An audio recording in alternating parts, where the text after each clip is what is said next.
de votre présence à l'occasion de la sortie de votre tout premier livre, Une aventure nommée Federer, aux éditions du Rocher.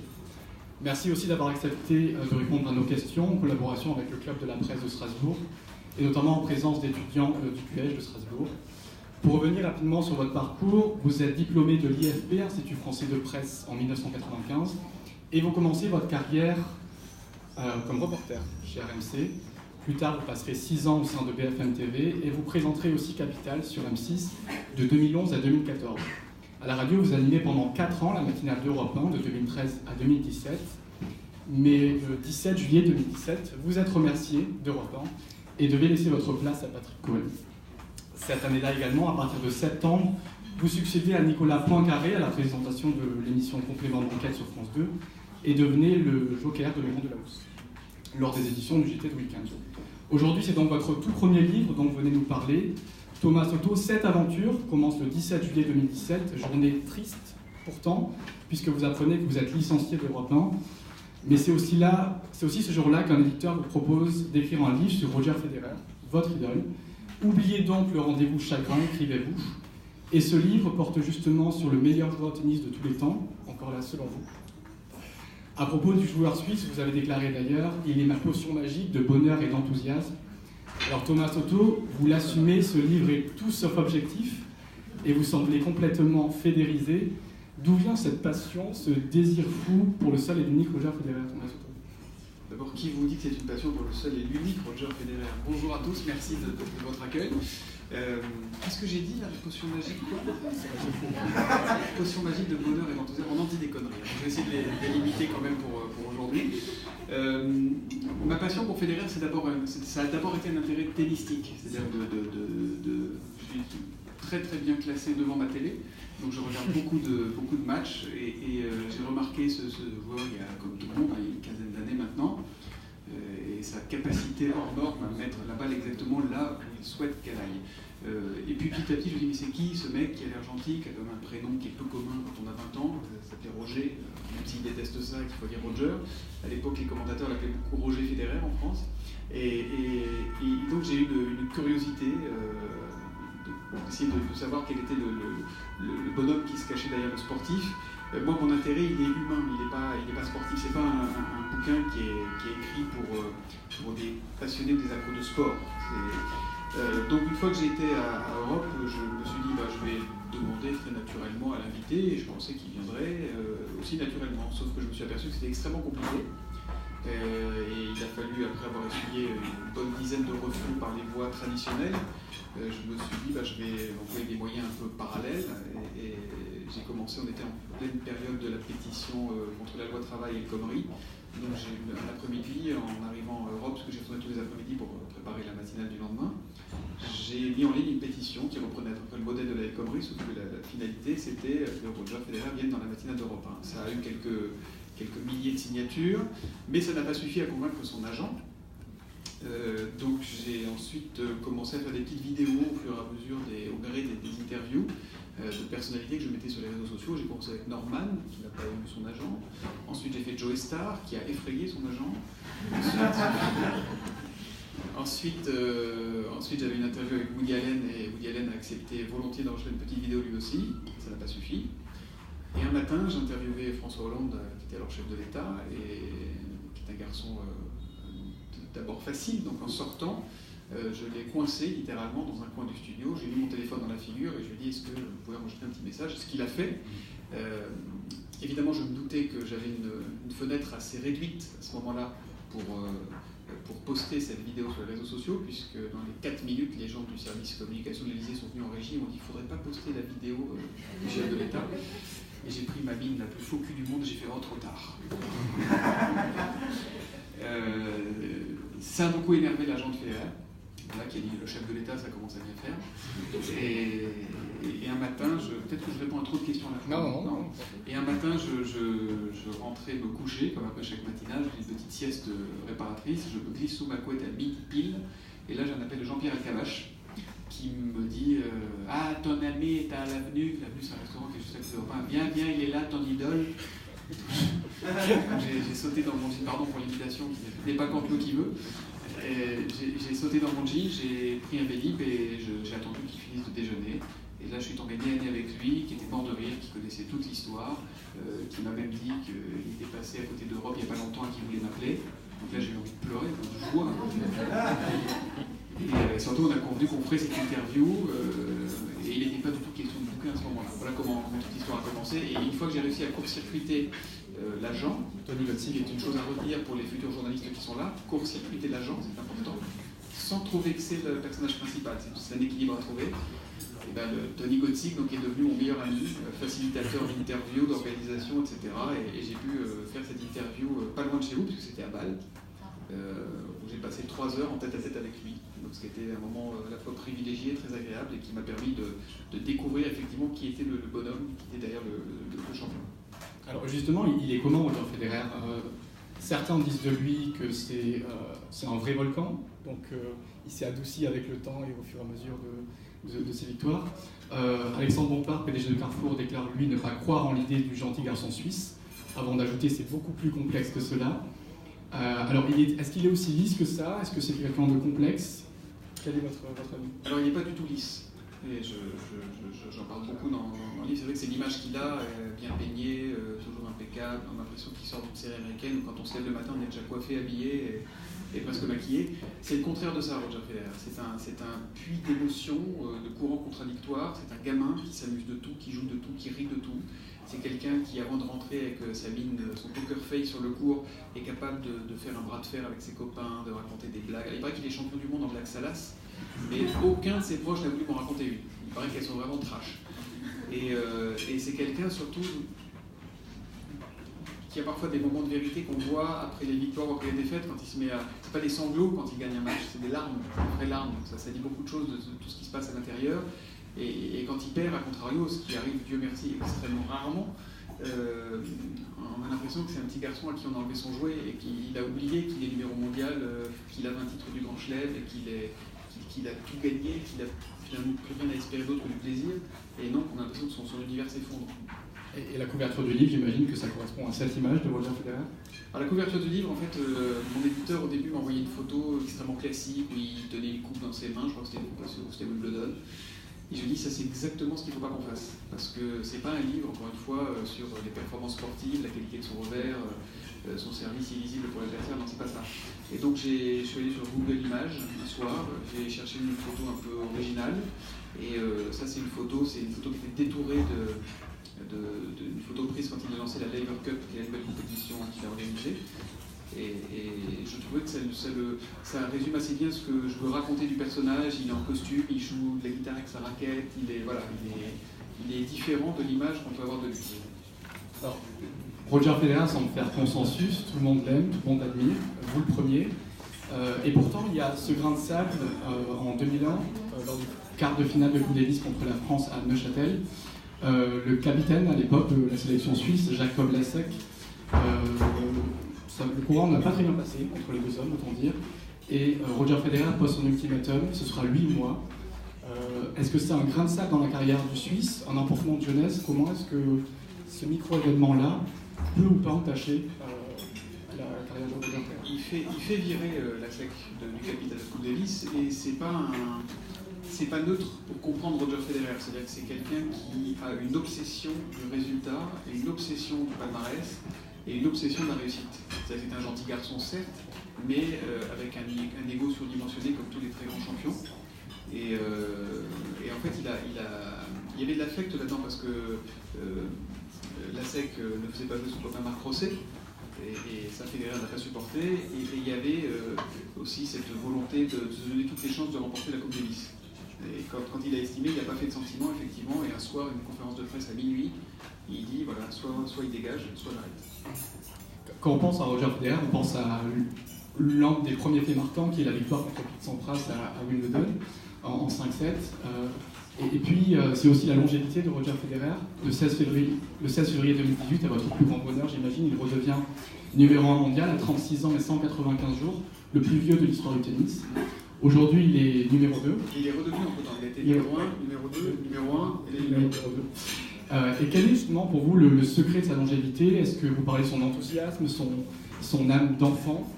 On a aussi dans le livre l'importance de sa femme, Mirka Babinek, son cercle familial qui est important. Ouais. Est-ce que c'est tout ça à la fois, Roger Federer? Il a une volonté obsessionnelle de marquer l'histoire et de dépasser l'histoire de son sport. Donc là aujourd'hui il a 20 titres du Grand Chelem, Nadal en aura peut-être 17 dimanche prochain, c'est pas si loin, il y a un psst là-bas, bon appétit par ailleurs, donc ça compte vraiment beaucoup. Il n'accepterait pas d'arrêter et de se voir rattraper rapidement, parce que Nadal a eu 32 ans hier, donc il a encore quelques belles années. Donc ça fait partie des choses qui comptent pour lui. Après, je pense qu'il a un rapport au temps aussi, sans doute dans la sphère intime, une angoisse du temps qui passe. Quoi qu'il vive après, il vivra des belles choses puisqu'il fait ce qu'il veut. Aujourd'hui, s'il veut téléphoner au pape, il l'appelle et dans 5 minutes, il est en ligne avec. Mais s'il veut faire du business, il fera du business. S'il veut faire du cinéma, il fera du cinéma. Il connaîtra plus cette adrénaline des matchs, des victoires, des triomphes du public. 90% du public est derrière lui, comme il le dit. Donc je pense qu'il y a peut-être aussi un ressort intime et une volonté, comme dit Cohn-Bendit, de repousser les frontières du temps. Et il arrêtera pour vous le jour où, sur la route de l'aéroport, il se rendra compte qu'il a envie de rentrer chez lui. C'est ce qu'il dit. Alors moi, ce qu'il m'a dit, c'est qu'il ne souhaitait pas que ce soit son genou ou son dos qui décide pour lui, mais que ce soit lui. Et c'est voilà. Ce qui est à peu près certain, c'est qu'il organisera la fin comme il a tout organisé dans sa carrière. Rien n'est jamais laissé au hasard. Rien. Une vraie maîtrise, donc. Une vraie maîtrise. Et l'après Roger, justement, j'imagine que ça doit vous angoisser, vous hanter. Le jour où Roger va raccrocher ses raquettes, est-ce que vous avez peur? Je me jetterai dans le Rhin. Est-ce que vous avez peur de la dépression, Thomas Soto? La simple évocation de cette hypothèse fait naître en moi un sanglot. Non, mais l'après Roger il ne faudra pas chercher le nouveau Roger Federer parce qu'il n'y en aura pas, il y aura d'autres champions, il y aura d'autres. Et ça sera une page incroyable du tennis qui va se tourner parce qu'il y a Roger, mais il y a aussi Nadal. Les deux sont très dissociables et dans la dramaturgie, il y a les deux personnages qui se sont. Il y a une émulation entre ces deux champions qui sont hors normes sportivement et hors normes humainement, parce que Nadal aussi est un mec étonnant humainement. Ça sera le prochain film, non, je plaisante.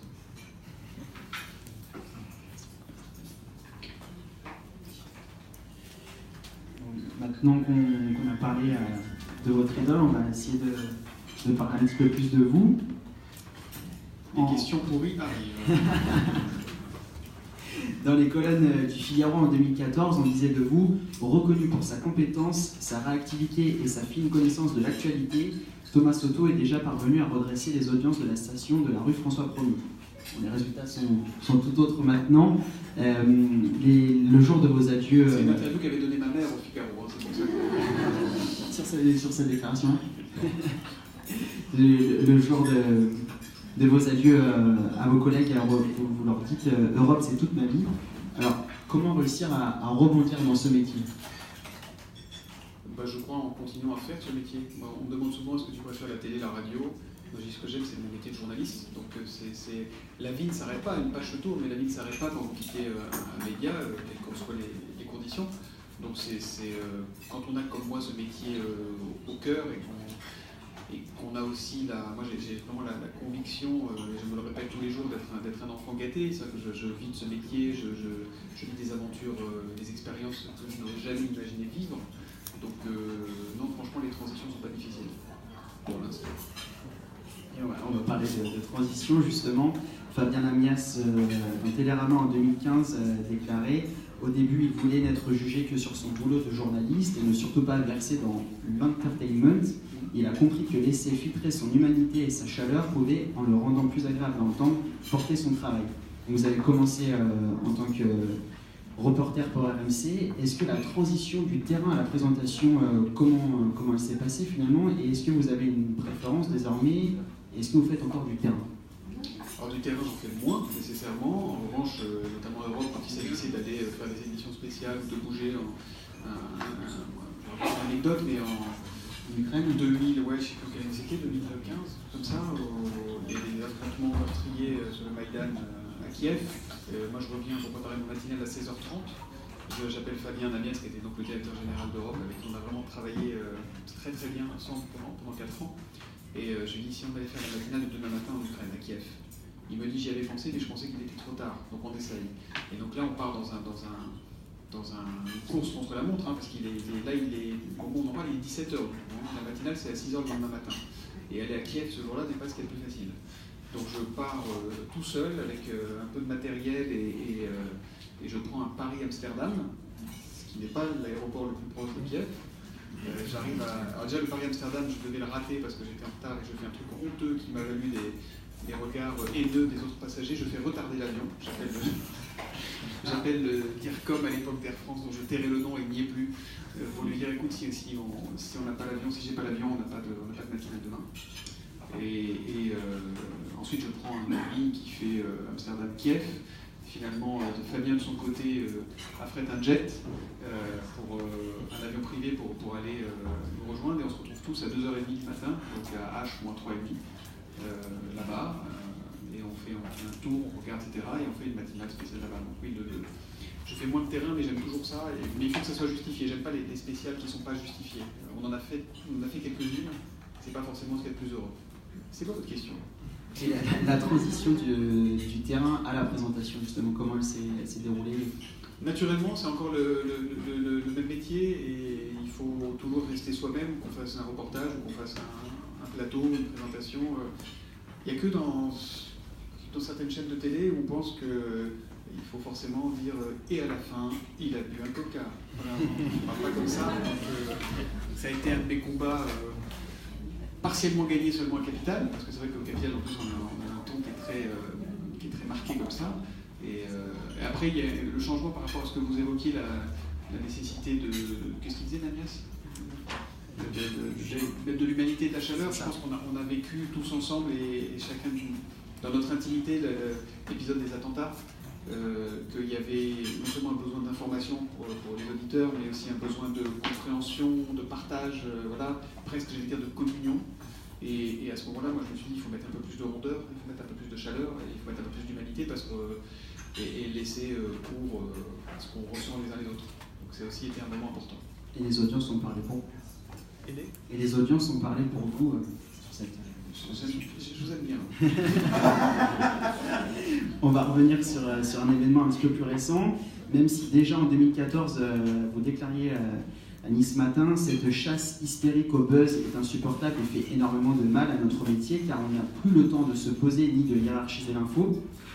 Et suite à la diffusion du numéro de complément d'enquête consacré à Didier Deschamps, vous avez taclé la dictature hystérique des réseaux sociaux. Alors, est-ce que c'était important de faire ce complément d'enquête à ce moment-là, juste avant la Coupe du Monde, et est-ce que la liberté de l'information doit primer sur le reste finalement? Alors, sur le sujet des champs, moi, je veux bien tout entendre, mais qu'est-ce qui nous interdit de faire un sujet au moment où on décide de faire un sujet? Et après, qu'on critique le sujet, qu'on ne soit pas d'accord, qu'on émette des réserves, ça fait partie du jeu, il faut l'accepter. Le sujet n'était pas parfait, voilà. Mais moi, l'espèce de petite musique qui est montée depuis 10 jours en expliquant que je crachais sur le drapeau national, que je faisais désertion en pleine campagne de Russie, il faut arrêter, il faut se détendre, il faut boire un coca pour le coup. Non, moi mais ça c'est la dictature des réseaux sociaux. Et c'est aussi certains journalistes qui ont du mal à exister par ailleurs et qui se disent bah, tiens, je vais exister par là, donc je vais envoyer un scud. Je ne pense pas seulement à Pascal Pro. Et voilà, ça ne m'intéresse pas et deux, ça ne me touche pas. Donc la liberté de l'information prime sur le reste. Ouais, mais ça n'empêche pas que nous devions rester rigoureux, précis, voilà. Très bien. Dans un même genre, en 2015 au Parisien, vous remarquez que c'est de citation. Je ne suis pas là pour être ami ou ennemi avec les gens, je ne cherche pas à ce qu'ils repartent fâchés ni contents, mais je reste persuadé qu'il faut rester courtois en toutes circonstances. Là, vous réagissiez à une interview avec Bernard Tapie, on aurait pu également citer Gérard Depardieu, ou plus récemment, dans un autre genre, Jamel Debbouze. Comment déjà... Non, oui, tout à fait. Mais comment déjà vous réussissez à avoir autant de grandes personnalités, autant de monde dans vos différentes émissions, et comment, nous, futurs journalistes, réussir à avoir du répondant face à certains interlocuteurs? Déjà, il y a une règle fondamentale, c'est de rester à sa place. Quoi qu'il arrive, restez à sa place. C'est pas parce que votre invité s'énerve que vous devez vous énerver. Pour deux raisons. D'abord, c'est pas notre job de nous énerver. Et ensuite, celui qui s'énerve, en radio, en télé, en ce qu'on veut, c'est celui qui perd. Voilà, donc moi, je ne vous cache pas que quand Tapi vient vers moi, me met presque une claque, qui ressort du studio, qui revient, qui va m'en remettre une, et que là je me dis ça suffit maintenant. Je suis calme en extérieur, mais à l'intérieur, Federer, à un côté, il est calme. Mais notre métier, c'est d'abord de poser les questions, de savoir et se répéter en boucle que la question ne sera jamais plus importante que la réponse. Après, on peut rentrer dans un match, on peut rentrer, j'aurais pu faire un super buzz. Il y en a déjà eu un marqué avec Tapi, mais voilà, moi Tapi, ça s'est passé en 2 temps en fait. C'est-à-dire qu'il arrive, il s'installe, c'était sur un sujet qu'il n'aimait pas, c'était sur le Crédit Lyonnais.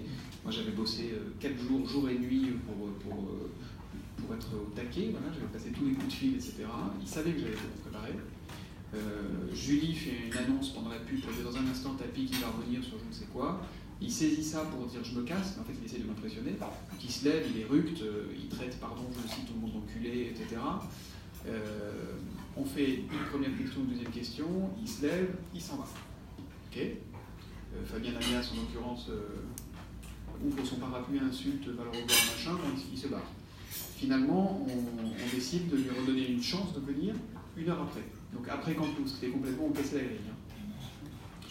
Il revient, pensant m'avoir impressionné, j'imagine, et pensant que je ne vais pas faire l'interview que j'avais prévu de faire. Sauf que je reprends exactement la même interview, et donc il repète les plombs et il repart.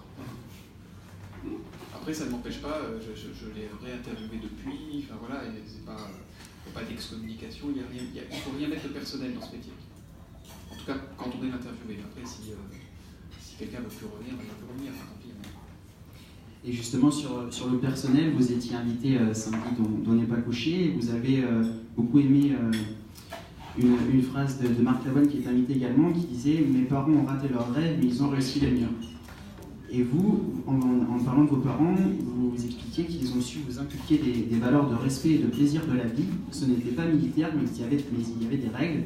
La télévision avait une clé. Donc là, vous évoquiez qu'il ne faut pas mettre de personnel dans le métier, mais comment ces valeurs vous ont accompagné dans votre parcours et au quotidien? Déjà, la clé avec mon frère, on savait où elle était cachée. Je peux préciser. Ces valeurs, c'est des valeurs humaines qui n'ont pas un lien particulier avec ma profession. Voilà, tiens la porte, dis bonjour à la dame, sois poli, ne parle pas de ce que tu connais pas, travaille, voilà, sois humble. Et puis voilà, c'est des principes d'éducation, mais c'est ce qu'il y a, ça vaut tous les enseignements et c'est ce qu'il y a de plus précieux. Et voilà, oui, j'ai été très touché par la phrase de Marc Lavoine, parce que peut-être que je m'y retrouvais un petit peu. Petite question bonus. Alors, fin mars 2018, Roger Federer déclare votre plus grand désespoir. Vous pouvez compléter la phrase. Qu'il n'ira pas à Roland-Garros. Il décide de ne pas disputer la saison sur terre battue, exactement. À votre plus grand regret, vous y étiez à Roland-Garros mardi dernier. Oui, ouais. C'est plein de choses.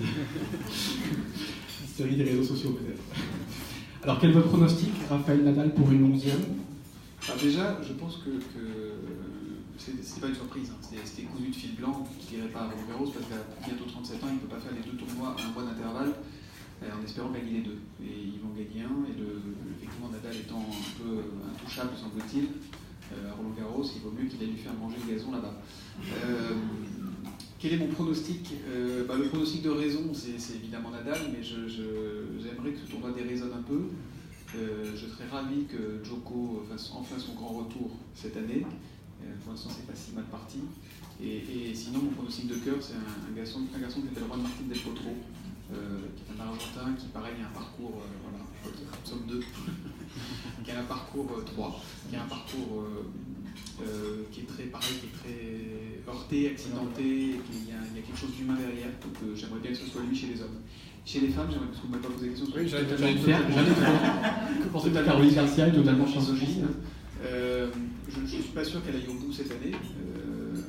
Moi, je verrais bien Simona Halep, qui est un numéro 1 mondial sans avoir jamais gagné de Grand Chelem. Donc, ça serait bien que cette fois-ci. Merci à vous, Thomas Crowe, d'avoir répondu à nos questions. Je rappelle le titre de votre livre, Une aventure nommée Federer, aux éditions du Rocher. On va déjeuner quand même. Et puis, d'ici 15 minutes, le public présent aura l'occasion de vous poser ces questions. Merci à vous, merci à tous. Merci.